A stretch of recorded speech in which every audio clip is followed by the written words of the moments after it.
शैली क्या है, मुक्तक शैली का उपयोग है। इनकी मृत्यु कब हुई? 1663 ईस्वी में इनकी मृत्यु हुई। ठीक, इनकी प्रमुख रचनाएं क्या है? बिहारी सतसई। प्रमुख रचनाएं बोले या इनकी रचनाएं बोले, इनसे आप जन्म इनका कब हुआ था? 1603 ईस्वी में। 1603 ईस्वी में इनका जन्म हुआ था। जन्म स्थान इनका क्या था? बसवा गोविंदपुर ग्वालियर, यानी ग्वालियर के जिले में बसवा गोविंदपुर। हमको लिखना क्या है, चलिए देखते हैं। ये कवि बिहारी का जन्म 1603 ईस्वी में। कवि बिहारी बोले या महाकवि बोले, हम लोग इनको बोलेंगे महाकवि, कवि नहीं बोलेंगे क्योंकि ये महाकवि थे। महाकवि बिहारी जी का जन्म 1603 ईस्वी में ग्वालियर के। हेलो दोस्तों, स्वागत करता हूं आपके अपने YouTube चैनल नमस्ते पाठशाला पे। आज की इस क्लास में हम लोग पढ़ेंगे बिहारी जी का जीवन परिचय पढ़ेंगे। मैंने अपनी क्लास में पिछली बार पढ़ाया आपको सूरदास जी का जीवन परिचय। सूरदास और तुलसीदास जी का जीवन परिचय हो चुका है। मैं आपको उनकी लिंक डिस्क्रिप्शन में दिए दे रहा हूं। अगर आपने वो वीडियो अभी तक नहीं देखी है तो आप प्लीज जाके देखिएगा, जिससे आप लोग समझ सके। क्योंकि तुलसी, सूर, बिहारी, इनसे बोर्ड परीक्षाएं हारी। तीन को तीनों बहुत इंपॉर्टेंट है। 2026 में ये आने ही आने, इनको पूछना ही पूछना, हर साल पूछे जाते हैं, सात के सातों सेट में आते हैं। ठीक, तो चलिए शुरू करते हैं अपनी क्लास। आइए देखते हैं। तो हम लोग जीवन परिचय में सबसे पहले क्या लिखेंगे? संक्षिप्त परिचय। संक्षिप्त परिचय में लिखेंगे, ठीक, संक्षिप्त परिचय में क्या लिखेंगे? नाम बिहारी लाल। इनका नाम क्या था? बिहारी लाल। जन्म इनका कब हुआ था? 1603 ईस्वी में। 1603 ईस्वी में इनका जन्म हुआ था। जन्म स्थान इनका क्या था? बसवा गोविंदपुर ग्वालियर, यानी ग्वालियर के जिले में बसवा गोविंदपुर नामक ग्राम में हुआ था इनका जन्म। ठीक, चलते। इनके पिता का क्या नाम था? पिता का नाम था श्री केशव राय। इनके लेखन विधा क्या है? काव्य। इन्होंने क्या लिखा है? ओनली काव्य। इन्होंने केवल लिखा है काव्य। इनकी भाषा क्या थी? साहित्यिक ब्रज भाषा। शैली क्या है? मुक्तक शैली का उपयोग है। इनकी मृत्यु कब हुई? 1663 ईस्वी में इनकी मृत्यु हुई। ठीक, इनकी प्रमुख रचनाएं क्या है? बिहारी सतसई।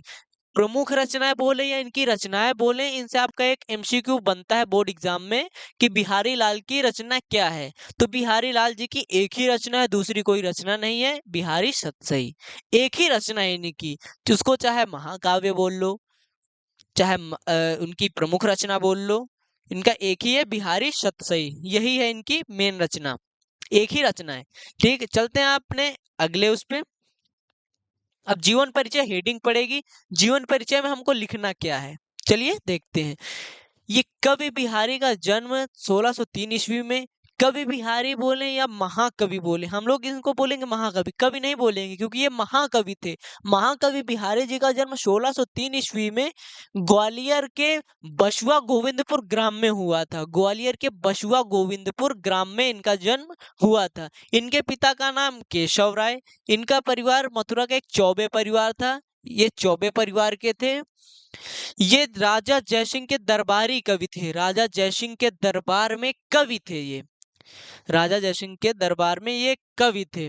जब जयसिंह अपनी पत्नी के प्रेम में बहुत मग्न रहते थे, बिहारी एक दोहा लिखकर राजा के पास भिजवाया। वह दोहा था, क्या था देखते हैं।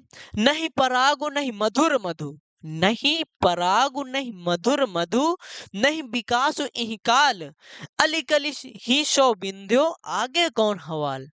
इसका मतलब क्या है? राजा जयसिंह की नई नई शादी हुई थी, उनका नवविवाहित थे वो। अपनी पहले जमाने में आपको पता होगा, कब, जब 15-16 साल की लड़कियां होती थी तो उनकी शादी हो जाती थी।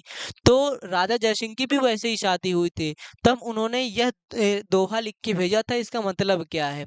इसका मतलब ये है कि उनकी नई नई शादी हुई थी बच्चों, वो अपने पत्नी के प्रेम में मग्न रहते थे, यानी कि अपना कार्यभार पूरा चौपट कर दिया था, खत्म कर दिया था।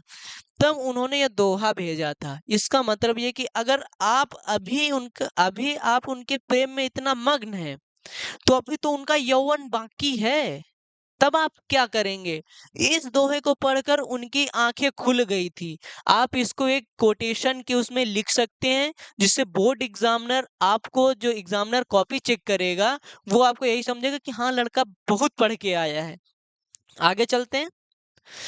इस दोहे को सुनकर राजा जयसिंह की आंखें खुल गई थी, मैंने आपको अभी बताया। और बिहारी जी को अपने दरबार में शोभा बना लिया। अपने दरबार में उनको कवि के रूप में, यानी महाकवि के रूप में रख लिया। ठीक, कहा जाता है कि जयसिंह उनको हर एक दोहे पर एक स्वर्ण मुद्रा पुरस्कार के रूप में दिया करते थे। उनके हर एक दोहे में, उनके दोहे में कितने, 719 दोहे हैं। 700, उनके बिहारी सतसई में 719 दोहे हैं। हर दोहे पे उन्होंने एक स्वर्ण मुद्रा दी थी। इनकी मृत्यु सन 1663 ईस्वी में बिहारी जी की मृत्यु हो गई थी। बिहारी जी की मृत्यु कब हुई थी? 1663 ईस्वी में। आपको कुछ मेन पॉइंट हैं, जैसे इनकी मृत्यु, जन्म, पिता का नाम, ये इनके महाकवि, ये सब आपको ब्लैक पेन से लिखना है। ब्लैक पेन से इनको हाईलाइट करके लिखना है, जिससे बोर्ड एग्जामिनर को ये दिखे। ठीक, इनकी प्रमुख रचनाओं पे चलते। इनकी प्रमुख रचनाएं क्या थी? बिहारी सतसई, कवि बिहारी की रचना है, यह मुक्तक काव्य है। मुक्तक काव्य है इनकी, चाहे बोले प्रमुख रचना या रचना, इनकी एक ही रचना है बच्चों। एक ही रचना है, क्या? बिहारी सतसई। बिहारी सतसई इनकी एक ही रचना है, प्रमुख रचना है बोले, या आपका बोर्ड एग्जाम में एक एमसीक्यू आएगा, बिहारी जी की रचना क्या है? तो बस एक ही रचना है, बिहारी सतसई। ठीक है, आपको दोनों वीडियो का लिंक नीचे डिस्क्रिप्शन में मिल जाएगा, जो मैंने पिछली क्लासों में करवाई है।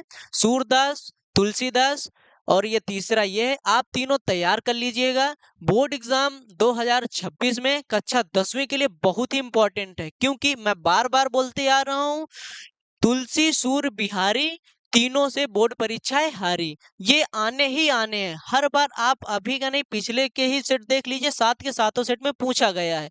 ठीक है, मिलते हैं अगले वीडियो में, तब तक के लिए धन्यवाद। जय हिंद, जय भारत।